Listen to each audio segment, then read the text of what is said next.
नमस्कार साथियों, Ayush competition classes में आप सबका स्वागत है। हमारी to the point online crash course series चल रही है, जो कि हमारी उत्तराखंड की आगामी परीक्षाएं, उत्तराखंड वीडियो वीपीडीओ या समीक्षा अधिकारी या जो हमारे अन्य अभी पद आने वाले हैं उनके लिए महत्वपूर्ण है। ठीक, तो इस सीरीज में हम आज जनवरी 2023 की प्रमुख घटनाओं को देखने वाले हैं। सबसे पहले हमारा पहला पॉइंट है पुरस्कार या सम्मान। तो यहाँ महत्वपूर्ण क्वेश्चन है मानसखंड। ये मानसखंड उत्तराखंड की झांकी थी इस बार 26 जनवरी पर। ठीक है, तो 26 जनवरी की जो झांकी है उसका नाम है, थीम क्या थी, मानसखंड। और सभी राज्यों में इसे सर्वश्रेष्ठ झांकी का पुरस्कार दिया गया है। ठीक, 26 जनवरी 2023 सर्वश्रेष्ठ झांकी मानसखंड। नेक्स्ट दूसरा महत्वपूर्ण क्वेश्चन है गोल्डन ग्लोब। ये गोल्डन ग्लोब पुरस्कार ये जो दिए जाते हैं सिनेमा के क्षेत्र में दिए जाते हैं। इसमें सर्वश्रेष्ठ मौलिक गीत का जो पुरस्कार है वह है RRR फिल्म के नाटू नाटू सॉन्ग को मिला है। और अगर हम बेस्ट मूवी का अवार्ड कहें तो द फैबलमैन्स को ये अवार्ड मिला है और इसके निर्देशक हैं स्टीवन स्पीलबर्ग। ठीक, तो आपको मूवी का नाम भी याद रखना है और डायरेक्टर का भी नाम याद रखना है। नेक्स्ट क्वेश्चन है कि बेस्ट एक्टर का अवार्ड किसको मिला है, ऑस्टिन बटलर। मूवी का नाम है Elvis. Best actress Kate Blanchett. Movie का नाम है तार। ठीक, तो आपको गोल्डन ग्लोब पुरस्कार ध्यान रखने हैं। पद्म विभूषण, तो इस बार भारत रत्न किसी को भी नहीं मिला है। पद्म विभूषण कितने लोगों को मिले हैं, कुल 6 लोगों को। उत्तराखंड से कोई भी शामिल नहीं है। पहला नाम इसमें महत्वपूर्ण है श्री बालकृष्ण दोषी, जो कि गुजरात से हैं। जाकिर हुसैन महत्वपूर्ण, बहुत भारत के फेमस तबला वादक हैं, महाराष्ट्र से हैं। SM कृष्णा कर्नाटक से हैं। दिलीप महालनोबिस पश्चिम बंगाल के हैं। और ORS, ठीक है, ORS का जो घोल है उसकी खोज इन्होंने ही की थी। श्रीनिवास वर्धन अमेरिकी मूल के हैं, भारतीय मूल के थे, अमेरिका में थे।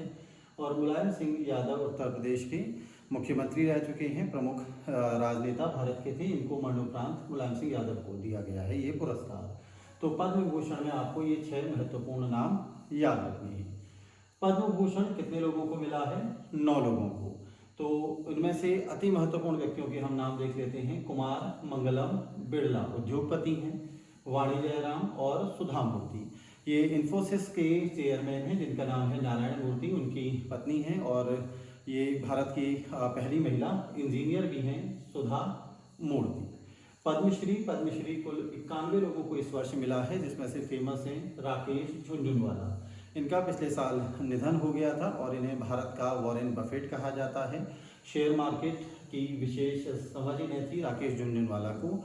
और इनके द्वारा एक नई एयरलाइंस भी पिछले वर्ष चलाई गई थी, आकाशा एयरलाइंस। रवीना टंडन फिल्म अभिनेत्री हैं। MM कीरावड़ी ये नाटू नाटू गाने के संगीतकार हैं। और आनंद कुमार ये सुपर 30 जो कि IIT और की कोचिंग कराती है हर साल 30 बच्चों को, तो उसके निदेशक हैं सुपर 30 के आनंद कुमार, जिन्हें पद्मश्री मिला है। नेक्स्ट मिस यूनिवर्स 2022 ये बॉनी गैब्रियल, जो कि अमेरिका की हैं, उन्हें दिया गया है।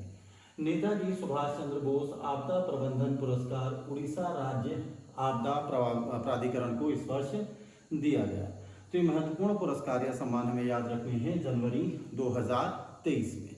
इसके बाद महत्वपूर्ण व्यक्ति, तो ये अब्देल फतेह अल सीसी, ये कौन है, ये मिस्र के राष्ट्रपति हैं। और इस बार 26 जनवरी 2023 जो हमारा गणतंत्र दिवस था उसमें मुख्य अतिथि थे मिस्र के राष्ट्रपति अब्देल फतेह अल सीसी। JP नड्डा ये BJP के दोबारा से अध्यक्ष बनाए गए हैं। और कैप्टन शिवा चौहान ये विश्व के सबसे ऊंचे युद्ध क्षेत्र में तैनात होने वाली पहली महिला है।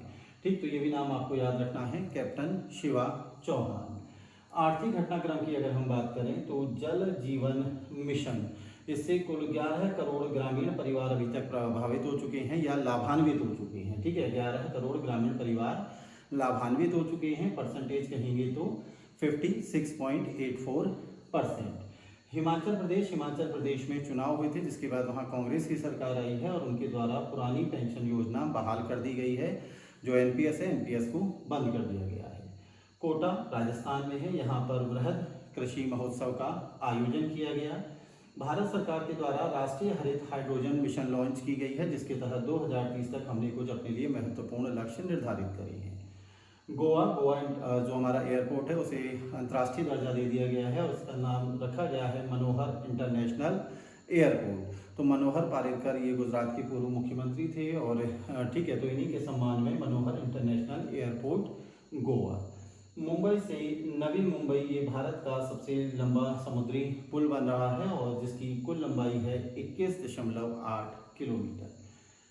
आकाशवाणी और दूरदर्शन, इन दोनों को आज के हिसाब से अपडेट करने के लिए भारत सरकार के द्वारा प्रसारण अवसंरचना और नेटवर्क विकास योजना लाई गई है। किसको अपडेट करने के लिए? आकाशवाणी और दूरदर्शन। अब हम बात करते हैं राष्ट्रीय घटनाक्रम की।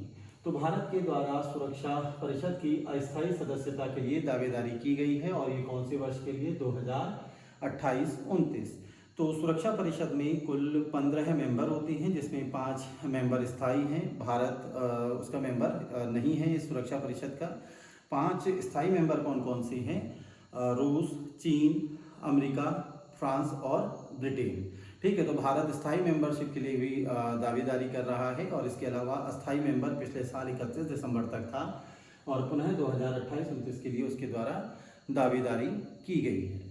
Next, Mughal garden. ये राष्ट्रपति भवन में जो मुगल गार्डन था उसका नाम बदल दिया गया है, नया नाम रखा गया है अमृत उद्यान।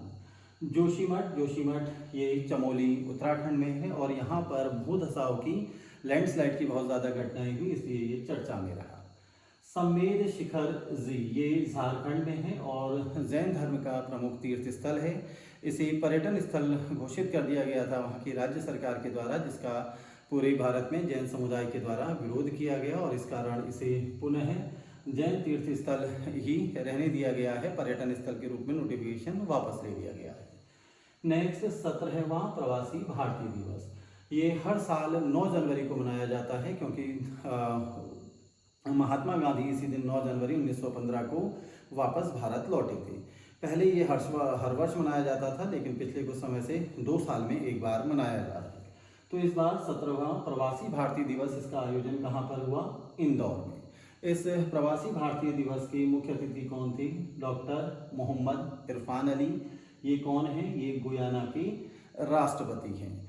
ठीक, तो ध्यान रखना, डॉक्टर मोहम्मद इरफान अली गुयाना के राष्ट्रपति। नेक्स्ट, विशिष्ट अतिथि कौन थे? श्री चंद्रिका प्रसाद संतोखी। ये कौन है? सूरीनाम के राष्ट्रपति। तो ये दोनों ही नाम आपको याद होने चाहिए, अक्सर परीक्षाओं में पूछ लिए जाते हैं। और इस बार की थीम क्या थी? Diaspora reliable partners for India progress in Amrit Kaal. ठीक है, तो भारत सरकार के द्वारा इस टाइम पीरियड को अमृतकाल कहा गया है और उसी के ऊपर इस 17वें प्रवासी भारतीय दिवस की थीम भी रखी गई थी। MV गंगा विलास, ये विश्व के सबसे लंबी रिवर क्रूज यात्रा है। जहाज का नाम MV गंगा विलास है। कहाँ से कहाँ तक है? बनारस उत्तर प्रदेश से बोगीबील डिब्रूगढ़ असम तक। ठीक है, तो बोगीबील डिब्रूगढ़ में ही एक स्थान है, वहाँ तक ये विश्व की सबसे लंबी रिवर क्रूज यात्रा है, जो कि लगभग 3200 किलोमीटर लंबी है और ये 51 दिन में ये यात्रा पूरी होती है। नेक्स्ट, विधानसभा चुनाव कहाँ कहाँ पर हुए हैं? मेघालय, नागालैंड और त्रिपुरा में। अगला, दक्षिण अफ्रीका। दक्षिण अफ्रीका से 12 चीते भारत में लाए गए। ये कहाँ रखे गए हैं? कूनू नेशनल पार्क मध्य प्रदेश में। और ऐसे ही चीते पहले नामीबिया से भारत में लाए गए थे। अब हम बात करते हैं विज्ञान, रक्षा और प्रौद्योगिकी की। तो ये AK-203 ये राइफल हैं भारतीय सेना के लिए। इनका उत्पादन भारत में ही प्रारंभ हो गया है। कहाँ पर? अमेठी उत्तर प्रदेश में। अमेठी लखनऊ और इलाहाबाद के बीच में है और रूस के द्वारा ये टेक्नोलॉजी हमें AK राइफल के लिए दी गई है। तो रूस के सहयोग से अमेठी उत्तर प्रदेश में हम AK-203 राइफल का क्या कर रहे हैं? उत्पादन शुरू कर चुके हैं। INS वागीर, तो कलवरी श्रेणी की 6 पनडुब्बी हमें बनानी है, जिसमें 5वीं पनडुब्बी INS वागीर ये भारतीय नौसेना में शामिल हो गई है। इंडियन साइंस कांग्रेस, इसका जो इस बार हुई है 2023 में, ये नागपुर में हुई है और इसका उद्घाटन भारत के प्रधानमंत्री श्री नरेंद्र मोदी के द्वारा किया गया। इस बार की थीम क्या थी? थीम आपको ध्यान रखनी है, science and technology for sustainable development with women empowerment. तो अक्सर थीम भी पूछ ली जाती है, इसलिए हमें थीम भी याद रखनी है। एरो इंडिया 2023 ये भारतीय वायुसेना का एयर शो है जिसका आयोजन इस वर्ष येलाहंका बेंगलुरु में हुआ। वरुण 21 क्या है पूछा जा चुका है। ये भारत और फ्रांस का नौसैनिक अभ्यास है जिसका 21वां संस्करण इस वर्ष आयोजित किया गया। साइक्लोन 1 क्या है, भारत और मिस्र का ये थल सेना अभ्यास है जो कि भारत में इस वर्ष जैसलमेर राजस्थान में आयोजित किया गया। अगले कुछ क्वेश्चन, राष्ट्रीय युवा महोत्सव, इस राष्ट्रीय युवा महोत्सव का आयोजन कहाँ किया गया, हुबली धारवाड़ में। और अगर इसकी थीम पूछी जाएगी विकसित युवा विकसित भारत, ये उद्घाटन किसने किया, भारत के प्रधानमंत्री नरेंद्र मोदी के द्वारा। अगला क्वेश्चन है हॉर्नबिल महोत्सव, ये नागालैंड में आयोजित किया गया। ये क्वेश्चन भी उत्तराखंड ग्रुप सी में पूछा जा चुका है। शरद यादव ये राजनीतिज्ञ हैं, इनका निधन हुआ। उत्तराखंड में महिलाओं के लिए आरक्षण का मुद्दा चला है जिसमें 30% आरक्षण महिलाओं को दिया गया है। फितूर ये विश्व की सबसे बड़ी पर्यटन प्रदर्शनी है जिसका आयोजन इस वर्ष स्पेन में किया गया। इसके बाद हम बात करते हैं अंतर्राष्ट्रीय घटनाक्रम। इसमें क्या इंपॉर्टेंट है, जेसिंडा अर्डन ये कौन है, ये न्यूजीलैंड की प्रधानमंत्री थी और कोविड के दौरान इनके द्वारा बहुत अच्छा कार्य किया गया, लेकिन वर्तमान में इन्होंने क्या कर दिया है, त्यागपत्र दे दिया है। इनकी जगह नए प्रधानमंत्री न्यूजीलैंड के बने हैं जिनका नाम है क्रिस हिपकिंस। वैश्विक पासपोर्ट रैंकिंग, इस वैश्विक पासपोर्ट रैंकिंग में कुल 199 देशों को शामिल किया गया है। अगर भारत की रैंक इसमें पूछी जाएगी, भारत की रैंक है 85वीं। सर्वाधिक शक्तिशाली पासपोर्ट कहाँ का है, जापान और सिंगापुर पहले स्थान पे हैं। और क्योंकि कई सारे देश एक साथ एक ही पॉइंट पर हैं इसलिए अंतिम स्थान यहाँ पर अफगानिस्तान का है जिसका क्रम अगर हम कहें तो 108वां है। नेक्स्ट भ्रष्टाचार बोध सूचकांक, ये रैंकिंग भी जारी की गई है जिसमें 180 देशों को रैंकिंग में शामिल किया गया है। यहाँ भी भारत का क्रम क्या है, 85वां। और विश्व का सबसे कम भ्रष्टाचार वाला अगर देश पूछा जाएगा तो आंसर लगाना है डेनमार्क। और इन 180 देशों में सबसे ज्यादा भ्रष्टाचार कहाँ पर है, सोमालिया में। भारत और पाकिस्तान के द्वारा हर वर्ष जनवरी में अपने परमाणु प्रतिष्ठान और जेल में बंद कैदियों की सूचियों का आपस में आदान प्रदान किया जाता है।